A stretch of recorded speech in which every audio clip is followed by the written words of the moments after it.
And the replacement cost too is very important because, like I said, it is about what it would cost to replace your home if there was a total loss.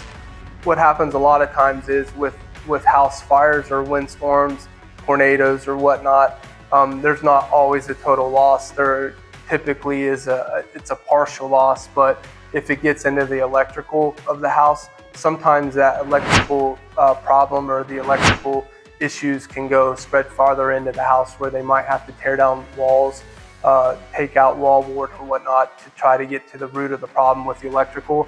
So having the replacement cost is very important to make sure that that is right and accurate.